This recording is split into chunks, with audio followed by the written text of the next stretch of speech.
فقہی مسئلہ نمبر 4،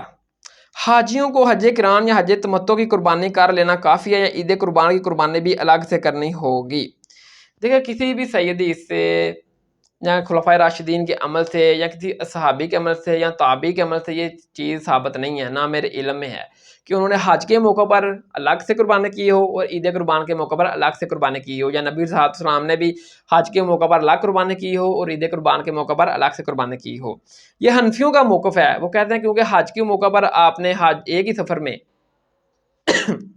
حج کے ساتھ عمرے کا فائدہ اٹھایا ہے، تو لہٰذا وہ جو عمرے کا فائدہ اٹھایا ہے نا، اس فائدے کی وجہ سے شریعت نے پلنٹی کے طور پر آپ کے اوپر یہ قربانی فرض کی ہے، واجب کی ہے۔ تو لہٰذا یہ قربانی تو آپ کے اوپر واجب ہے، جو بندہ حج کران کرے یا حج تمتع کرے اس کے اوپر واجب ہے، تو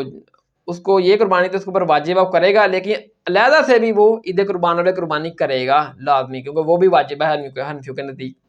تو دیکھیں کہ اگر ایک بندہ امیر ہے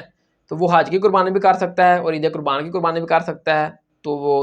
فضیلت کے طور پر اگر کرنا چاہتا ہے تو ضرور کرے، عید قربان کی قربانی بھی اگر فضیلت کے طور پر کرنا چاہتا ہے تو کر سکتا ہے، اگر نہیں بھی کرے گا تو کوئی حرج نہیں۔ لیکن نبی صلی اللہ علیہ وسلم سے یہ کوئی حدیث اس طرح کا عمل ثابت نہیں ہے کہ آپ نے عید قربان کے موقع پر الگ سے قربانی کی ہو اور حج کے موقع پر حج کران اور حج تمتع میں الگ سے قربانی کی ہو۔ آپ نے ایک ہی قربانی کرتے تھے حج میں یا عید قربان کے موقع پر۔